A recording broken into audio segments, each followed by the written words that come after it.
룻기는 여성들을 위한 책입니다. 룻기는 하나님을 믿지만 불행해서 남편도 죽고 아이도 죽은 절망에 빠진 여인을 위로하는 책입니다. 또한 룻기는 남성들을 위한 책입니다. 이 세상에 많은 남자들이 있지만 과연 어떤 남자가 정말 참된 남자인가? 하나님의 축복을 받는 남자인가? 어떤 남자가 비겁한 남자이며 별 볼 일 없는 남자인가? 룻기는 잘 보여주고 있습니다. 룻기는 몇 가지 사항을 저희들에게 보여주고 있습니다. 그 첫 번째는 큰 어려움을 당한 여성들에 대한 하나님의 사랑입니다. 물론 이 여성은 하나님의 사랑을 받을 자격이 없습니다. 오히려 하나님의 미움과 버리심을 받을 수밖에 없음에도 불구하고 하나님은 이 여성을 인도하여서 하나님의 드라마의 성경의 주인공이 되게 하셨습니다. 또 하나는 진정한 믿음은 무엇이냐 하는 것을 보여줍니다. 믿음이라고 하는 것은 단순히 하나님을 아는 것을 말하는가? 믿음이라고 하는 것은 단순히 이스라엘 백성이 되는 것을 말하는가? 아니면 때로는 목숨의 위협을 당하면서 때로는 다른 사람의 비웃음과 치욕을 받으면서도 끝까지 하나님의 약속을 붙드는 것인가 하는 것을 잘 보여주고 있습니다. 그리고 룻기는 하나님의 백성들이 이스라엘 땅에 온 이방인들에 대해서 어떤 자세로 대해야 되는지 보여주고 있습니다. 우리는 사사기 마지막 부분에서 기브아 사람들이 하나님의 백성이라고 하면서도 하루밤 자러 온 레위인을 텃세를 부리고 신고식을 받는다고 성폭행을 하려고 하다가 뜻대로 되지 않으니까 그 끌어낸 여성을 성폭행하고 결국 죽게 만든 것을 보았습니다. 아무리 이스라엘 백성들이라 하더라도 아주 텃세는 말도 할 수 없을 정도로 심했던 것입니다. 이 세상 어디에 가도 텃세가 없는 곳은 없습니다. 그래서 새로 이사하거나 새로 입학하거나 새로 군대에 들어가는 사람은 많은 고통을 받습니다. 룻기에도 그런 텃세는 있었습니다. 그럼에도 불구하고 한 성숙된 신앙을 가진 사람이 새로 이사온 이 이방 여인을 보호해주고 지켜주어서 욕을 보지 않을 뿐만 아니라 끝까지 책임지는 것을 보여주고 있습니다. 룻기는 아름다운 사랑의 이야기입니다. 등산하는 사람이 에베레스트 같은 높은 산에 올라가려면 준비도 철저하게 해야 되지만은 바람의 속도라든지 또 눈사태 같은 것을 유심히 관찰해야 됩니다. 어떤 분은 본인은 충분히 준비를 하고 올라갔다고 하지만 때로는 산소도 모질하고 때로는 발에 힘이 빠져서 잘못 디디는 바람에 그 얼음 위에서 미끄러질 때가 있습니다. 그때 그 사람이 다행으로 손에 들고 있는 낙 같은 것으로 얼음을 찍어서 미끄러지는 것을 막으면 살 수 있지만 그럴 수 없어서 계속 구르거나 미끄러지면 결국 절벽에서 떨어져서 죽게 됩니다. 어떤 사람들은 상당히 준비했다고 생각하고 산에 올랐는데 갑자기 돌풍이 불고 산사태가 일어나는 바람에 결국 바람에 날려가거나 눈에 쓸려가지고 목숨을 잃는 사람도 있습니다. 이것은 인생에 있어서도 마찬가지입니다. 어떤 사람은 자신의 인생이 잘 풀려가는 것 같다가 뭔가 잘못되면서 그때부터 인생의 내리막길로 굴러 떨어지는 경우가 많이 있습니다.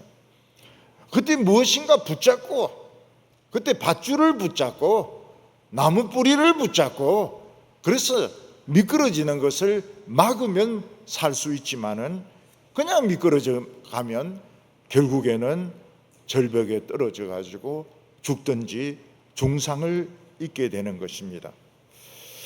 예배 시간에 술 이야기를 해서 아주 죄송합니다. 옛날에 진로라고 하면 우리나라의 유명한 소주 회사였습니다. 한국 사람들이 이 소주를 얼마나 좋아하는지 참 이 소주가 엄청나게 팔렸습니다. 중국 사람들은 굉장히 도수가 높은 술을 가지고 있습니다. 그럼에도 불구하고 한국 사람들은 독한 술을 좋아한다고 인정할 정도로 이 소주는 인기가 있었습니다. 이 사람들은 자신들의 돈은 많이 벌었지만 많은 사람의 인생을 망치고 많은 사람의 가정을 망쳤습니다. 아들은 아버지로부터 그 소주 회사를 물려받았습니다. 소주는 망할래야 망할 수가 없었습니다. 인류 끝까지 아마 한국 사람들은 소주를 마셨을 겁니다. 그런데 이 아들은 소주만으로는 만족할 수가 없었습니다. 그래서 아들은 회사를 늘리기 시작했습니다. 건설을 했습니다. 유통사업을 했습니다. 전선사업에 뛰어들었습니다. 나중에는 백화점까지 세워가지고 진로백화점, 이런 백화점들이 세워지게 되었습니다. 그런데 이런 새로 벌린 사업들은 빨리 비용이 회수되지 않았습니다. 소주는 그냥 마시면 돈이 나오지만은 이런 사업들은 돈이 생기지 않았습니다. 돈이 빨리빨리 회수되지 않았습니다. 그러다가 맥주가 유행하니까 또 맥주 회사를 차렸습니다. 맥주는 초반에 돈이 많이 든다고 합니다. 결국 이 사람은 돈이 모자라니까 결국은 회사를 팔기 시작했습니다. 그 병 만드는 회사도 팔아버리고, 그리고 그 술을 만드는 데 들어가는 회사도 팔아버리고, 나중에는 도저히 감당을 못해서 회사는 망하고 말았습니다. 회사는 망했지만 소주는 남아 있습니다. 아직도. 처음에는 25도, 알코올 농도가 25도였는데 이것을 15도로 20도로 떨어뜨렸습니다. 그래서 사람들이 소주를 더 좋아했습니다. 또 여성들이 막 술을 마시기 시작하니까 20도를 15도로 떨어뜨렸습니다. 요새 여성들은 가게에 가서 아침 일설 있어요? 이렇게 묻는데 그게 소주인 겁니다. 이런 예를 들자면 한정이 없습니다. 인생 잘 나가다가 한번 미끄러지고 난 뒤에는 인생 밑바닥까지 떨어진 예는 한없이 있습니다. 혜태도 똑같은 케이스입니다. 혜태도 과자에서부터 시작했습니다. 옛날 우리나라는 과자라고 해봐야 금빵밖에 없었습니다. 그런데 아주 부드러운 버터링이라든지 프렌치파이라든지 이런 것들을 만들어 가지고 굉장히 인기를 끌었습니다. 나중에는 아이스크림까지 뛰어들어서 브라보 아이스크림을 만들었습니다. 12시에 만나요 브라보 콩? 그 모르는 사람 아무도 없습니다. 그리고 야구팀을 창단을 했는데 혜태만큼 광주 사람들에게 사랑을 받았던 그런 야구팀은 없었을 것입니다. 그런데 아들은 과자로 만족할 수가 없었습니다. 똑같습니다. 똑같아요. 술을 만들기 시작했습니다. 그리고 유통업을 했습니다. 혜태 백화점을 만들었습니다. 돈이 빨리 회수가 안 되는 겁니다. 경제가 침체가 되어버리는 겁니다. 사람들이 경제가 침체되었을 때 그 돈이 회수가 안 되는 겁니다. 엄청나게 날이 더운 여름이 있었습니다. 사람들이 맥주를 많이 마실 줄 알았는데 소주를 더 많이 마셨습니다. 결국은 파산했습니다. 혜태는 없어졌습니다. 혜태 야구팀은 기아가 가져갔습니다. 눈에서 미끄러지더니 그냥 계속 미끄러져서 절벽까지 떨어지고 망해버린 겁니다. 이것은 모든 사람의 인생에 해당될 수 있습니다. 한때는 사업이 막 잘 풀렸습니다. 돈이 막 들어왔습니다. 근데 갑자기 삐걱하면서 잘못된 결정을 내리면서 비탈에서 굴러 떨어지기 시작하는데 밧줄도 없고 나무 가지도 잡지 못하면 결국은 절벽에서 떨어지게 되는 것입니다. 오늘 첫 번째는 잘못된 결정을 내린 사람을 보게 됩니다. 사람이 자기가 생각하기에는 이렇게 하면 사업이 잘 되고 돈 많이 벌 것 같이 생각이 되어서 결정을 내리지만 사실 인생의 문제는 그렇게 쉽지가 않습니다. 어떤 분들은 백화점이나 교회에서 맨 위에 있는 계단에서 발을 잘못 디디는 바람에 밑에까지 굴러 떨어져 가지고 갈비뼈가 나가든지 발목이 부러지든지 이빨이 부러지는 사람도 있습니다. 옛날 사사시대에 엘리멜렉이라는 사람이 있었습니다. 이 사람은 나옴이라고 하는 아주 신앙 좋은 여성과 결혼하고 또 두 아들을 낳아서 키우고 있었습니다. 그 사람은 그런 대로 살았습니다. 그런데 이 사람이 문제는 무엇인가 하면 농사 짓는 것을 싫어하는 겁니다. 그러다가 베들레헴에 흉년이 들게 되었습니다. 근데 그 흉년도 막 사람들이 굶어 죽고 이런 정도는 아니었습니다. 그냥 한 해 농사를 망치는 정도였습니다. 이 사람은 흉년이 든 것을 핑계로 삼아가지고 딴 일을 해보자. 비전 없이 농사만 지을 것이 아니고 딴 일을 해보자. 이래서 베들레헴을 떠나는 기회로 삼았던 것입니다. 1절과 2절 말씀 보면 사사들이 치리하던 때에 그 땅에 흉년이 더니라. 유다 베들레헴의 한 사람이 그 아내와 두 아들을 데리고 모압 지방에 가서 거류하였는데 그 사람의 이름은 엘리멜렉이요 그의 아내의 이름은 나옴이요 그의 두 아들의 이름은 말론과 기련이니 유다 베들레헴 에브랏 사람이었더라. 그들이 모압 지방에 가서 거기 살더니. 여기서 우리가 알 수 있는 것은 다른 사람들은 흉년이 들었다고 해서 고향을 떠나지 않았다는 사실입니다. 그 사람들은 자기가 그동안 가지고 있던 그 곡식을 전락해서 먹든지 이렇게 해서 다 남아 있었습니다. 그런데 엘리멜렉은 그 흉년이 든 것을 기회로 해서 자기 고향을 떠났습니다. 근데 엘리멜렉은 성경에서 전혀 중요한 사람이 아닙니다. 별 볼 일 없는 사람입니다. 단지 그의 부인 나오미를 주인공으로 떠받들기 위해서 등장하는 엑스트라에 불과했습니다. 엘리멜렉은 흉년이 드니까 결정을 내렸습니다.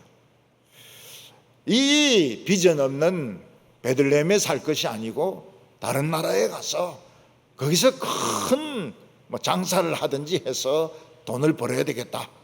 이런 결정을 하고 베들레헴에 있는 집도 팔고 땅도 팔고 그리고 가족들을 데리고 다른 나라로 이민을 갔습니다. 이스라엘 백성들에게 가나안 땅은 특별한 의미가 있었습니다. 그래서 이스라엘 백성들은 약속의 땅을 버리고 딴 데로 가는 것을 굉장히 좋지 않게 생각을 했습니다. 아브라함도 하나님께서 부르셔서 가나안 땅에 들어갔을 때 흉년이 들었습니다. 그때 아브라함은 굉장히 실망을 했던 것 같아요. 그래서 아브라함은 약속의 땅을 버리고 애굽으로 내려갑니다. 아브라함은 너무 쉽게 약속의 땅을 포기했는데 애굽에서 자기 부인을 뺏기고 겨우 찾았지만 추방을 당하는 수모를 겪게 됩니다.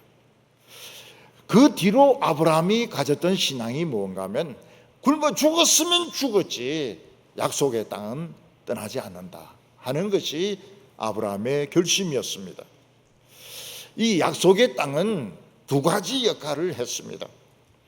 하나는 무엇인가 하면 약속의 땅은 하나님의 말씀이 임하는 무대였습니다.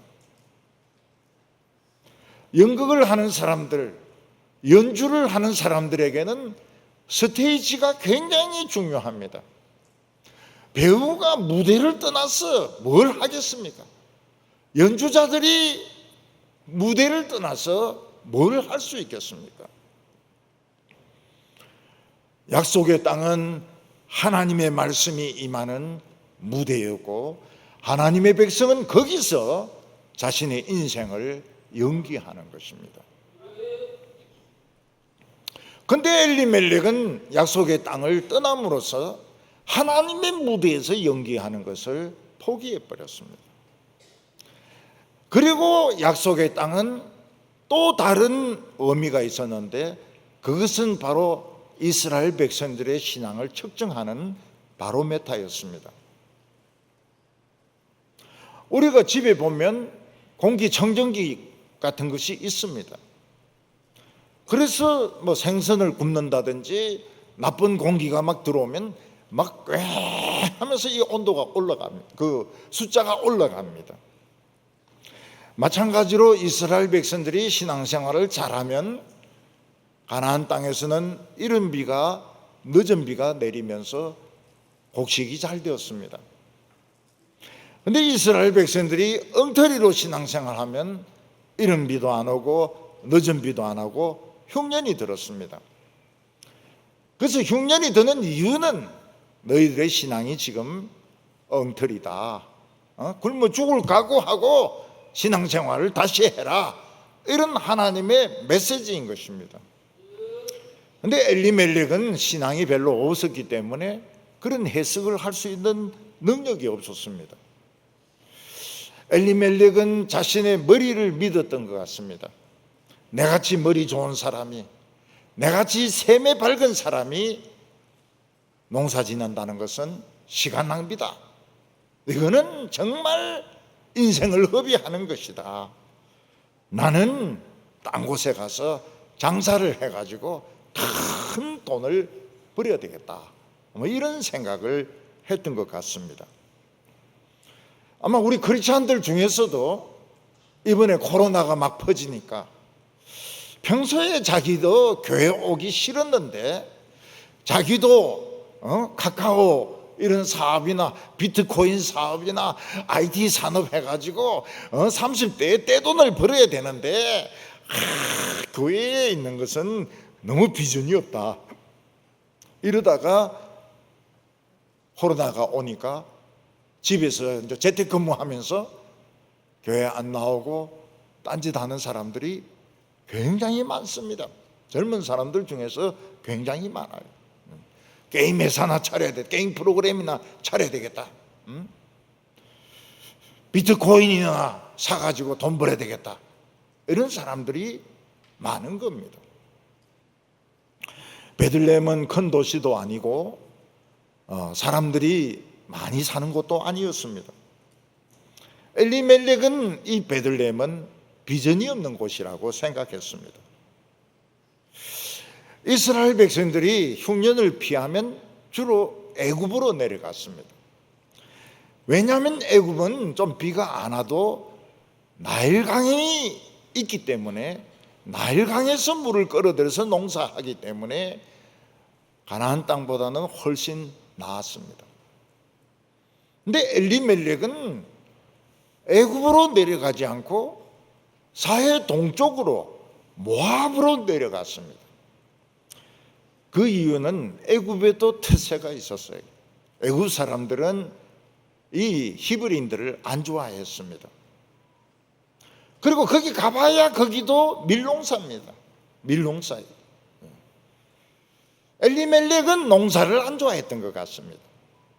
그래서 엘리멜렉은 사해 동쪽으로 내려가서 모압으로 갔는데, 모압은 양을 치는 곳이었습니다. 그래서 제 짐작으로는 이 엘리멜렉은 모압에서 양모 장사를 하려고 했던 것이 아니냐, 이런 추측이 됩니다. 그건 농사 짓는 곳이 아닙니다. 양모 생산이 많이 되는 곳입니다. 가끔 호주에 갔다가 여행하고 돌아오시는 분들이 하얀 가방, 하얀 보따리 같은 거 하나씩 들고 오는 것을 볼 수 있습니다. 그게 뭔가 하면 양모 이불입니다. 양모 이불. 양모는 가볍고 포근하고 따뜻하기 때문에 아주 이불로 좋습니다. 그래서 여행하는 사람들이 호주에 갔다가 하나씩 사가지고 돌아오는 겁니다. 교인들 중에서는 그 쓸데없는 걸 적용을 하는 사람이 있어요. 오늘 설교 듣고 호주 가서 양모를 사와야 되겠다. 또 더 심한 사람은 오늘 설교에서 진로가 나오는데 얼마나 오랫동안 진로를 굶었던가, 두꺼비 보고 싶다, 참이슬 먹고 싶다, 이러는 사람들이 또 있어요. 그거는 적용이 아닙니다. 그거는 빼딱한 거고 하나님께 반항하는 거지, 그 설교 듣는 자세가 아니에요. 양모 이불 오늘 살려고 적용하지 마세요. 그냥 쓰던 거 그대로 쓰시기 바랍니다. 근데 엘리멜렉은 제 짐작으로는 아마 양모 장사를 해서 돈을 벌려고 했던 것 같아요. 그러면 미천이 많이 들지 않습니까? 그러니까 집 팔고 밥 팔고 재산 다 정리해 가지고 가족들을 데리고 모압으로 내려온 것입니다. 그러나 이것은 엘리멜렉의 잘못된 결정이었습니다. 엘리멜렉뿐만 아니라 집 전체가 여기서부터 내리막길로 구르기 시작합니다. 엘리멜렉은 이 중요한 결정을 내리면서 기도 한 번도 안 합니다. 자기의 땅과 흉년이 든 것이 어떤 의미를 가졌는지 생각을 안 합니다. 이 중요한 결정을 내리면서 선지자라든지 또 자기 부인이라든지 언언을 한마디도 안 합니다. 그냥 독단적으로 결정을 해가지고 그냥 재산 정리 다 팔아버리고 이민을 떠나버린 겁니다. 이것은 잘못된 결정이었습니다. 이때부터 이 집은 내리막길로 굴러떨어지기 시작하는 겁니다. 오늘 두 번째로는 이 모압 땅에서 뭐가 기다리고 있었느냐 하는 것입니다. 엘리멜렉이 모압 땅에 처음에 양모 장사를 해서 돈을 많이 벌었는지, 아니면 처음부터 돈만 다 까먹고 알거지가 되었는지, 그것은 알 수가 없습니다. 근데 모압 땅에서 엘리멜렉은 얼마 못 살고 죽었습니다. 어떻게 죽은지도 말 안 합니다. 왜냐하면 중요한 사람이 아니기 때문에. 길 가다가 강도인데 칼에 찔려 죽었는지 아니면 병에 걸려서 죽었는지 성경은 이야기하지 않습니다. 이 사람은 엑스트라이기 때문에 그런 이야기 할 필요가 없습니다. 제 생각 같아서는 안 하던 장사 성공 못한 것 같아요. 이 장사라고 하는 것은 장사해보던 사람이 하는 것이지, 농사짓는 사람이 장사할 수 없습니다. 예. 장사하는 사람은 장사의 그 DNA가 있어요. 예. 딱 보면, 백화점에 딱 보면 저 사람 물건 살 사람이다, 안 살 사람이다 딱 압니다. 저 사람은 돈 있는 사람이다, 없는 사람이다 딱 알아요. 그래서 돈 있는 사람 옆에 딱 붙어가지고 막 설명을 해줍니다. 저 같은 사람 가면 설명 안 해줘요. 벌써 장사들이 알아요. 저 사람은 물건 살 사람이 아니란 걸 아는 겁니다. 엘리멜렉이 자기가 모압 땅에 가서 돈도 못 벌고 재산 다 팔아먹고 죽을 줄 알았더라면 절대로 모압으로 안 내려가죠. 근데 사람은 미래를 모르기 때문에 죽을 땅을 골라서 찾아갑니다.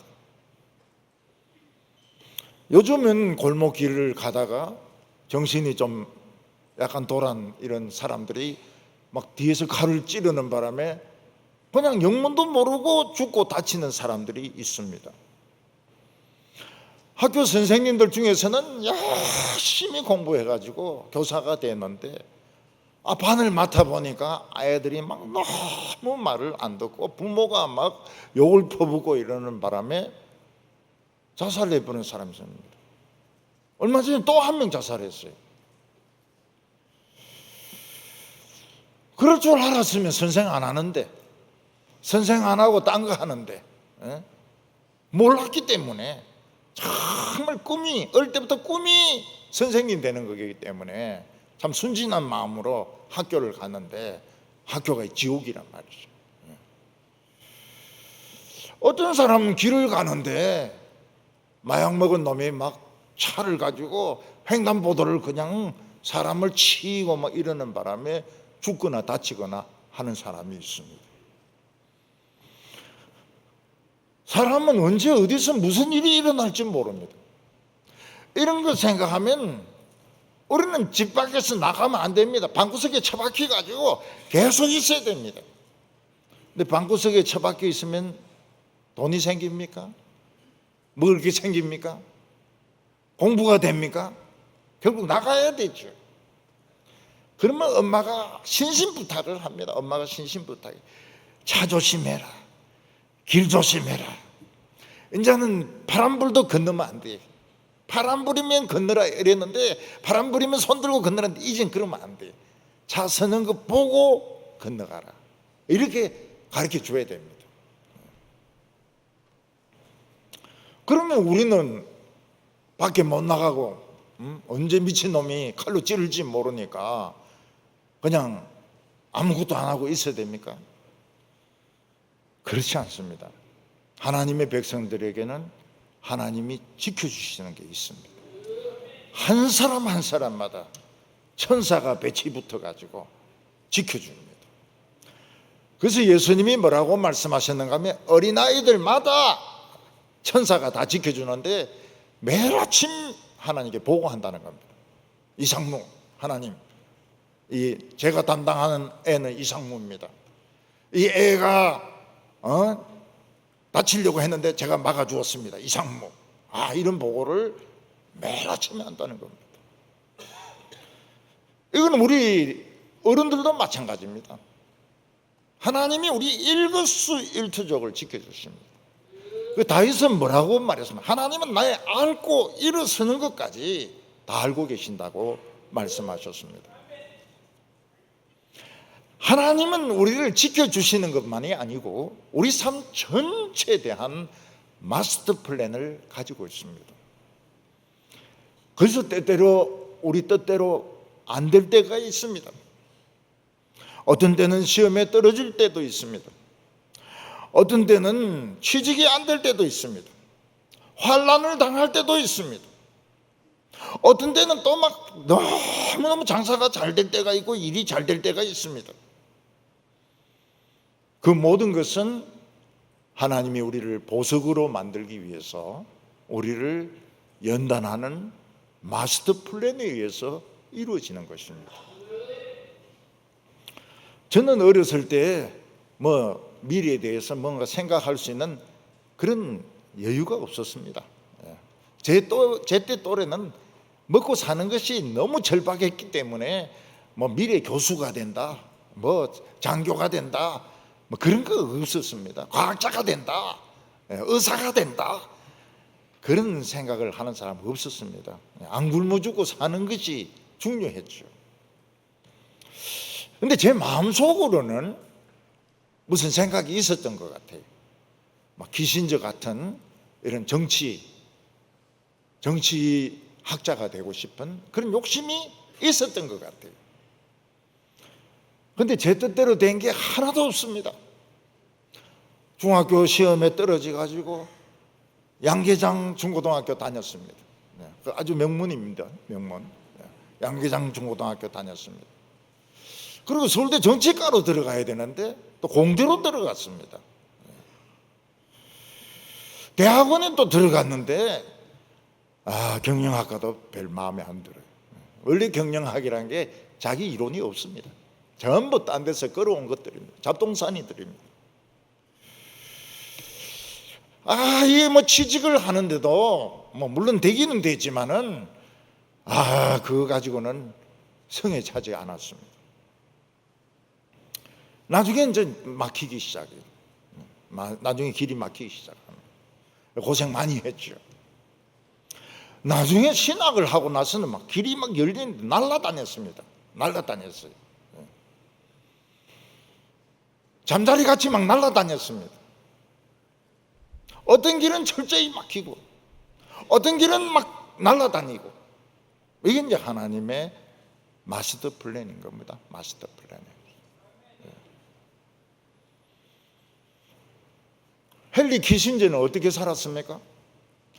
청소년 때 벌써 유대인들을 박해하기 전에, 유대인이거든요. 미국으로 도망을 갑니다. 그래서 하버드 나오고 하버드 교수 되고, 그리고 뭐 안보 보좌관도 되고 국무장관도 되고, 월맹하고 평화협상을 맺어가지고 노벨상을 받습니다. 그리고 중국하고 협상을 해가지고 중국하고 미국하고 이 무역이 됩니다. 근데 그가 했던 거 다 실패입니다. 월맹하고 평화협정하고 난 뒤에 바로 구정 대공세가 있어가지고 원래 망해버립니다. 수백만 명이 죽었습니다. 중국하고 막 탁구부터 해가지고 뭐 교류를 시작했지만 지금 서로 막 잡아 먹으려고 막 지금 막 난리를 치는데, 우리는 여기 봤다가 저기 봤다가 이러면서 지금 눈치 본다고 지금 정신이 없습니다. 키신저 지금 나이가 딱 100살입니다.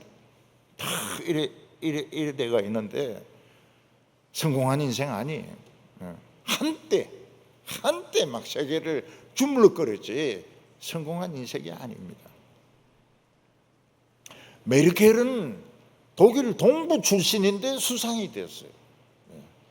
그래서 참 독일의 그 공업을 발전을 시키고 경제를 안정을 시키고, 그리고 뭐 4번인가 수상되고 정말 성공한 정치인인 것 같았습니다. 메르켈은 실패했습니다.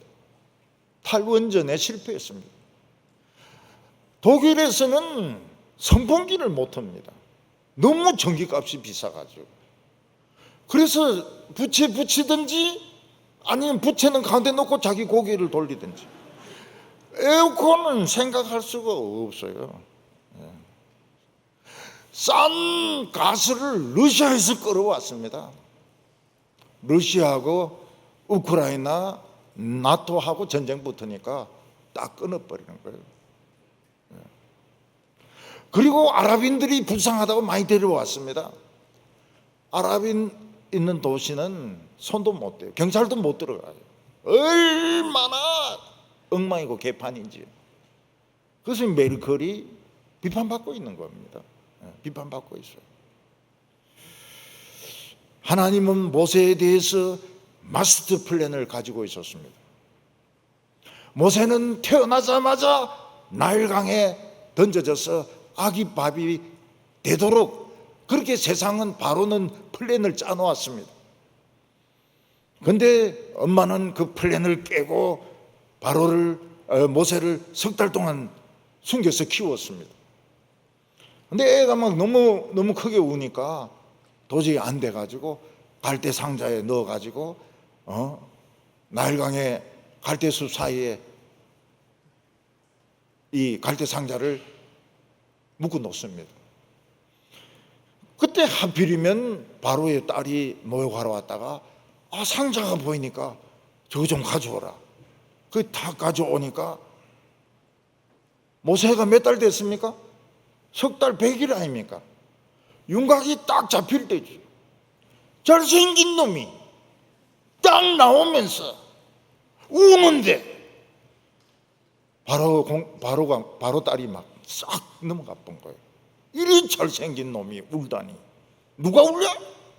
그러면서 그 유모인데 맡겨가지고 키우고 40년 동안 애굽에서 법학을 공부하고 기하학을 배우고 천문학을 배우고 군사학을 배우고 그게 하나님의 마스터 플랜이 끝난 줄 알았습니다. 히브리인 도우려고 하다가 애굽 노예 감독 하나 죽이고 40년을 미디안 광야에서 돌아다닙니다. 그 인생 끝난 줄 알았어요. 하나님이 불타는 떨기나무 가운데서 만나 주셨습니다. 그를 하나님의 종으로 부르시고 손에 마른 막대기를 쥐게 했는데 거기서 재앙이 터집니다. 10가지 재앙으로 바로를 굴복을 시키고 이스라엘 백성들을 건져냅니다. 하나님은 모세에 대해서도 마스터 플랜을 가지고 계셨습니다. 오늘 우리들에 대해서도 전부 마스터 플랜을 가지고 계십니다. 시험에 떨어진 것도 마스터 플랜이고, 결혼한 것도 마스터 플랜이고, 남편이 너무 잘난 것도 마스터 플랜이고, 부인이 좀 키가 작은 것도 마스터 플랜이고, 우리 애들도 마스터 플랜이고, 우리는 우리 인생에 책임질 거 하나도 없어요. 지금 이래 된 거 잘 된 겁니다. 굉장히 잘 된 거예요. 성공 작품이. 물론 참 신앙이 좋은 분들 중에서 너무 젊어서 돌아가시는 분들이 있습니다. 저는 그걸 잘 이해가 안 돼요. 왜 하나님께서는 이 신앙 좋은 분들 좀 더 하나님의 영광을 나타내고 교회 일을 하다가 늙어서 돌아가시면 좋은데 왜 이리 젊어서 급하게 데리고 가시는가 모릅니다. 엘리멜렉은 신앙도 별로 안 좋았는데 그냥 데리고 가버렸어요. 그 이유가 뭡니까? 엘리멜렉은 엑스트라였습니다. 부인 나오미와 며느리 룻을 스테이지에 세우는 것까지가 엘리멜렉의 역할이고 엘리멜렉의 역할은 끝났던 것입니다. 물론 신앙 좋은 성도님이 돌아가신 것이 엑스트라라는 뜻은 아닙니다. 그런데 결과적으로 보면 그 부인이나 그 자녀들이 굉장한 고통을 받고 주인공이 되는 것을 많이 볼 수 있습니다. 다 두드러져요. 부인의 신앙이 두드러지고 아이들의 신앙이 두드러지고, 세례 요한은 뛰어난 선지자였지만 끝에 목이 베어가 죽습니다. 왜냐하면 예수님을 스테이지에 올리는 데까지가 세례 요한의 임무였기 때문입니다. 오늘 우리들에게는 스테이지가 있습니다. 스테이지 말고 스테이지, 무대가 있습니다. 우리의 무대가 있어요. 우리 무대의 주인공으로 서시려고 하나님은 때때로 환난도 주시고 사업에 실패하기도 하시고 질병도 주시고 무대에 오르도록 하기 위해서 하나님께서 그렇게 하시는 겁니다. 우리는 우리 인생에 대해서 책임지려고 해서는 안 됩니다. 책임지려고 하면 뭐가 됩니까?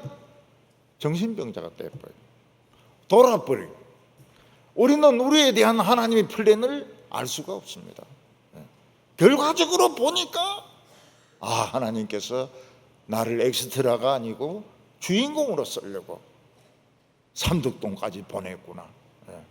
삼덕동. 이게 하나님의 마스터 플랜입니다. 오늘 여기 마지막으로는 나오미가 살려고 몸부림을 칩니다. 나오미는 남편이 뭔가 대단한 계획을 가졌다고 해서 집도 팔고 밭도 팔고 가구들도 팔고 부인하고 애를 데리고 모압으로 왔는데 남편은 그냥 사업에 성공하지도 못하고 돈만 다 날리고 병들어 죽어버린 겁니다. 나오미는 할 수 있는 것이 아무것도 없었습니다. 분명히 남편은 돈 다 썼어요. 뭐 이거 산다 저거 산다 하다가 뭐 가게 빌린다 뭐 하다가 돈 다 날린 겁니다. 나오미는 아들들 데리고 베들레헴으로 갈 수가 없었습니다. 베들레헴에 집 팔아버렸어요. 밭도 팔아버렸습니다. 베들레헴은 여전히 흉년입니다. 나오미가 먹고 살기는 살아야 되는데 먹고 살 길이 없습니다. 근데 다행스럽게도 이 애들이 아들 둘이가 좀 컸어요. 그래서 그 모압 여자들하고 결혼하면 반은 모압인 아닙니까? 그러니까 거기서 뭐 양도 치고 뭐 심부름도 하고 이러면서 조합을 가질 수 있다고 생각한 겁니다. 3절과 4절을 보면 나오미의 남편 엘리멜렉이 죽고 나오미의 그 두 아들이 남았는데 그들은 모압 여자들 중에서 그들의 아내를 맞이했는데 하나의 이름은 오르바요 하나의 이름은 루시더라. 그들이 거기 거주한 지 10년쯤에 나오미에게 그래도 다행스러웠던 것은 두 아들이 어느 정도 자라가지고 일도 하고 결혼도 할 수 있는 연령이 되었던 것입니다. 그래 봐야 10대 후반입니다. 10대 후반. 나오미는 여기서 우리가 먹고 살으려 하면 히브리인으로는 살 수 없다. 모압 여자하고 결혼해가지고 반은 모압인이 돼가지고 취직도 하고 거기서 뭐 양도 양치는 심부름도 하고 이래가지고 우리가 살아남아야 된다. 그러면 우리가 좀 더 안정될 수 있다. 그래서 두 아들을 모압 여자하고 결혼을 시켰습니다. 그러면 나오미는 뭐 합니까? 두 아들 결혼시켜놓고 얹혀 삽니까? 얹혀 살 수도 없어요. 아마 나오미는 빵 같은 거 구워가지고 길에서 빵 같은 거 팔아가지고 먹고 살았을 겁니다. 왜냐하면 그때 빵 같은 거 굉장히 필요한 음식이니까요. 근데 나오미의 계획이 좋은 계획이 아니었습니다. 나오미는 미끄러져 떨어지다가 뭐 하나 잡았지만은 그게 제대로 된 밧줄이나 나무가지가 아니었습니다. 나오미가 모압에 산 지 10년 정도 되었을 때 남편은 오고 얼마 안 돼서 죽은 것 같아요. 그리고 말론과 기련은 결혼한 지 얼마 안 됩니다. 신혼입니다. 애들도 없어요. 근데 아마 전염병이 퍼진 것 같습니다. 코로나나 메르스 같은 전염병이 퍼진 것 같아요. 말론과 기련은 건강한 체질이 아니었던 것 같습니다. 둘 다 죽어버렸어요. 나오미는 살려고 모압에 내려왔는데 남자란 남자는 다 죽어버리고 혼자 남았습니다. 그리고 자기가 먹여 살려야 될 젊은 두 과부만 있습니다. 5절에 말론과 기련 두 사람이 다 죽고 그 여인은 두 아들과 남편 뒤에 남았더라. 나오미는 고향도 아닌 곳에 남편은 일찍 죽어버리고 두 아들은 결혼까지 시켜놨는데 애도 없이 죽어버리고 나오미는 이방 땅에 혼자 남은 것입니다. 미국에 이민 갔는데 남편하고 애들 다 죽고 부인 혼자만 남은 것 같습니다. 일본에 이민 갔는데 남편하고 애들은 죽고 혼자 남은 것 같아요. 혼자 남은 것 같아요. 그렇다 해서 뭐 일본말을 잘하는 것도 아니고 영어를 잘하는 것도 아니고. 이때 사람들이 생각하기 쉬운 게 뭔가 하면 남편 죽을 때 같이 죽었어야 되는데, 애들 죽을 때 같이 죽었어야 되는데 왜 이 모진 목숨이 살아남아서 이런 꼴을 봐야 되는가, 이런 생각을 하기 쉽습니다. 우리나라 작가 중에서 아주 유명했던 작가가 있습니다. 이분은 자기 남편과 아들이 어떻게 죽었는지 여러 책을 읽어봐도 절대로 이야기를 안 해요. 근데 젊었을 때 남편이 죽습니다. 그리고 그 다음에 아들이 죽어요. 왜 죽었는지는 절대로 말을 안 합니다. 지금도 말을 안 해요. 왜냐하면 죽었기 때문에, 이 작가가 죽었기 때문에 지금도 말을 안 해요. 내 책을 여러 군데를 뒤져봤지만은 그 죽은 이야기만 하고 왜 죽은지는 말을 안 해요. 이 작가는 남편하고 아들 죽었을 때 같이 죽고 싶었다고 그래요. 그런데 용기가 없어서 못 죽었다고 그럽니다. 용기가 없어서, 자살이 무서워서 못 죽었다고 그래요. 그렇지만 그 뒤에 이 사람이 사는 것은 사는 게 아니었습니다. 살아도 사는 게 아니었어요.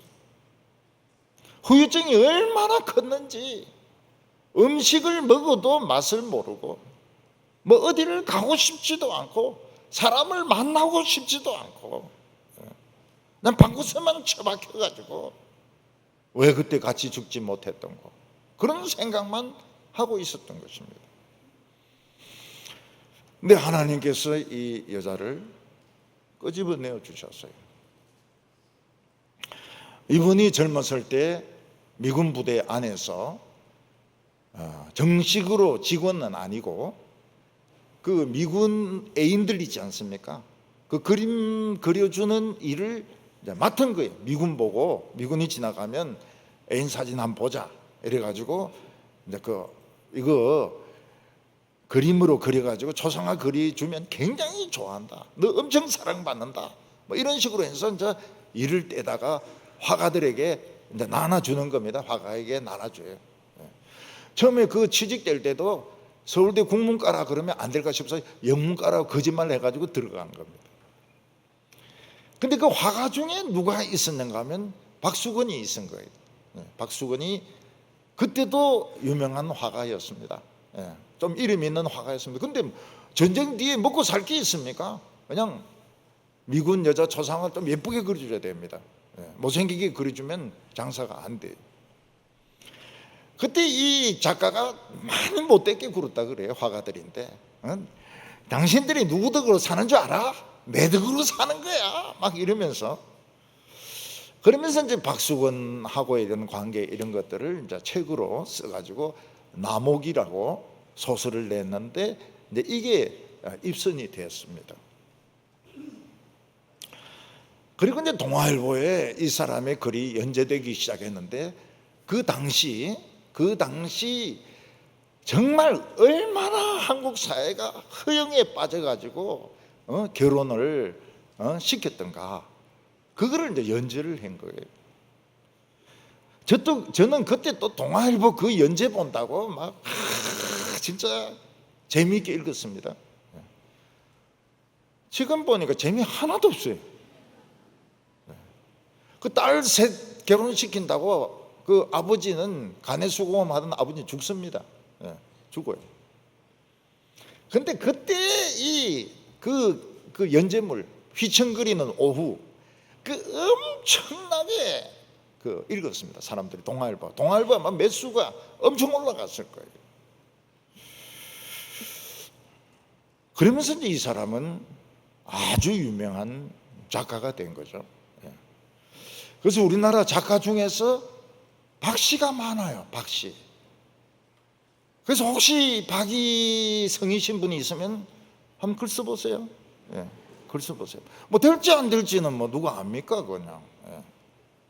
박경리, 예, 박경리가 있죠. 박완서, 박범선, 그건 남자입니다. 범선. 예. 박범선은 엔진이 없어요. 범선이기 때문에. 여자 둘이는 돌아가셨고 남자 하나는 지금 해롱거리고 있고, 예, 지금 그런 상태입니다. 나오미는 남자가 아니잖아요. 일을 할 수가 없잖아요. 장사를 할 돈도 없잖아요. 그에게는 그가 부양해야 되는 젊은 며느리 둘밖에 없습니다. 나오미는 에베레스트 산을 올라가다가 미끄러진 것 같습니다. 굴러떨어지고 절벽까지 굴러떨어집니다. 나오미는 돈도 없고 집도 없고 남편도 없고 땅도 없고 아들도 없고 아무것도 없었습니다. 근데 그가 가지고 있는 것 딱 하나 있었습니다. 그거는 하나님이었습니다. 하나님이 그에게는 남아있고 아무것도 없었습니다.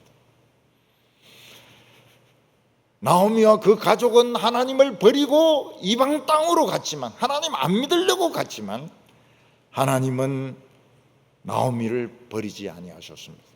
나오미가 끝에 떨어지면서 밧줄 하나 잡았는데 그 밧줄이 하나님의 말씀이었습니다. 하나님은 나오미를 인생 밑바닥에서 일으켜 세우셔서 역사의 주인공으로 만드셨습니다. 우리 성도님들은 다 주인공이 될 수 있습니다. 줄을 잡아야 됩니다. 줄을 잡아야 돼요. 하나님의 줄, 말씀의 줄을 잡아야 됩니다. 그러면 하나님이 올려주십니다. 올려주십니다. 유명한 화가가 될 수도 있고, 음악가가 될 수도 있고, 학자가 될 수도 있고, 유명한 목회자가 될 수도 있고, 유명한 작가가 아까 했습니까? 작가가 될 수도 있고. 우리가 하나님을 믿는 것은 헛되지 않습니다. 우리는 하나님을 버려도 하나님은 우리를 버리지 않습니다. 믿음은 열매가 있습니다. 믿음은 밧줄을 잡는 겁니다. 오늘 우리 성도님들 어떤 어려움에 처해 있는지 다른 사람들은 알지 못할 것입니다. 오늘 하나님 밧줄 붙들고 덜렁덜렁 하면서 사시는, 다시 한번 재기하는 우리 성도들 다 되시기를 바랍니다. 기도드리겠습니다. 하나님 아버지, 우리는 다 양 같아서 고집스럽고 제 멋대로 길을 가려고 합니다. 하나님께서는 우리를 잊어버리지 아니하시고 우리의 손을 잡으시고 우리의 발을 잡으셔서 낭떠러지에 떨어져 죽지 않도록 지켜주심을 감사합니다. 오늘 저희들이 하나님을 붙잡게 하여 주시고 하나님의 말씀을 붙잡게 하여 주셔서 인생 밑바닥에서 다시 일어서는 우리가 되게 하여 주시옵소서. 예수님의 이름으로 기도하옵나이다.